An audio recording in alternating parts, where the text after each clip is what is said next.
High court చాలాసార్లు చాలా అంశాల్లో అక్షింతలు వేసిన సందర్భాలు కోకొల్లలు. కానీ ఒకే అంశంపై ఒకే వ్యవస్థపై వరుస అక్షింతలు వేయడం కేవలం హైడ్రా కమిషనర్ రంగనాథ్ విషయంలోనే జరిగింది.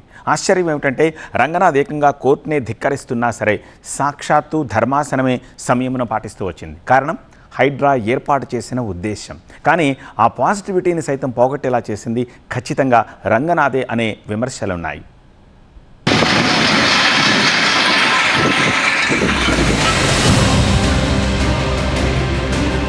హైదరాబాద్లో చెరువులు, ప్రభుత్వ భూముల పరిరక్షణ పేరుతో దూసుకు వెళ్తోన్న హైడ్రా వ్యవహార శైలి ఇప్పుడు తీవ్ర వివాదాస్పదమైంది.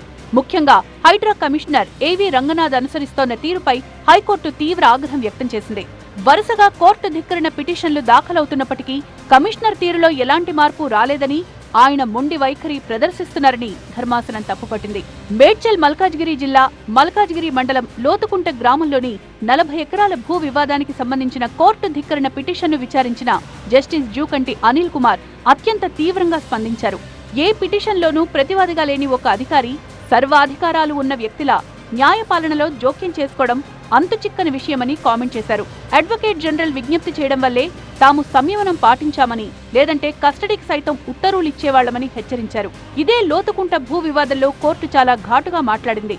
కోర్టు అనుమతి లేకుండా ఇకపై మళ్లీ ఆర్మీ భూముల జోలికి వెళ్తే హైడ్రా అధికారులకు సంకెళ్లు వేసి అదుపులోకి తీసుకోవాలని ఆర్మీ అధికారులను స్పష్టంగా ఆదేశించింది. వివాదాస్పద భూముల్లోకి చట్టాన్ని ఉల్లంఘించి ఎవరొచ్చినా సరే వెంటనే అదుపులోకి తీసుకోవాలని తేల్చి చెప్పింది.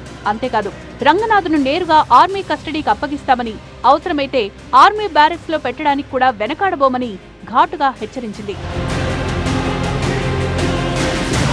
కోర్టు ధిక్కరణకు పాల్పడిన అధికారి తన అఫిడవిట్లో కనీసం క్షమాపణ కూడా కోరకపోవడం అహంకార ధోరణి అని చెప్తోంది హైకోర్టు ధర్మాసనం.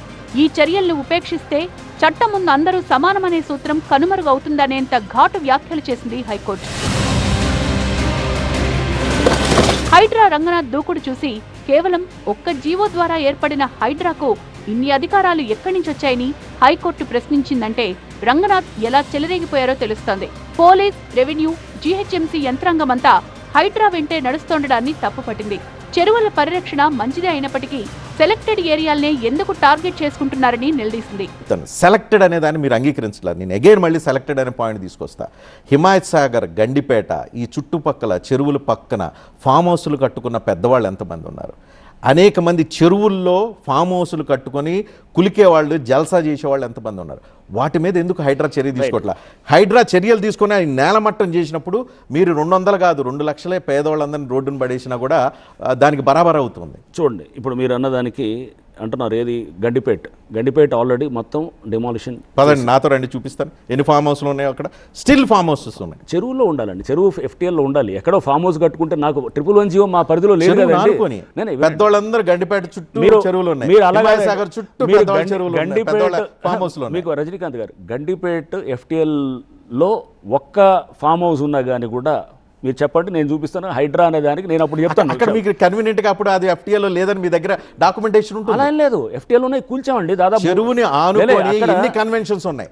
నేను రీసెంట్ గా ఒక పెళ్లికి వెళ్ళాను, చెరువుని ఆనుకొని ఉంది గండిపేటలో. అది హిమాయత్ సాగర్ లో, గండిపేటలో చెరువుని ఆనుకొని ఒక కన్వెన్షన్ ఉంది. మీ తర్వాత డీటెయిల్స్ ఇవ్వమంటే మొత్తం నేను అంటున్నాను. మీకు అక్కడ మీకు ఆటోమేటిక్ గా మీకు అక్కడ NOC క్లియరెన్స్లు అన్ని ఉంటాయి. ఒకటి మీరు రజనీకాంత్ గారు ఎక్కడన్నా FTL ప్రిలిమినరీ నోటిఫికేషన్ అయినా కానీ కూడా అక్కడ ఒక కన్వెన్షన్ హాల్ లాంటిది ఉందంటే మాకు ఇవ్వండి, మరుసటి రోజు నేను కొలగొట్టి మీకు చూపిస్తాను.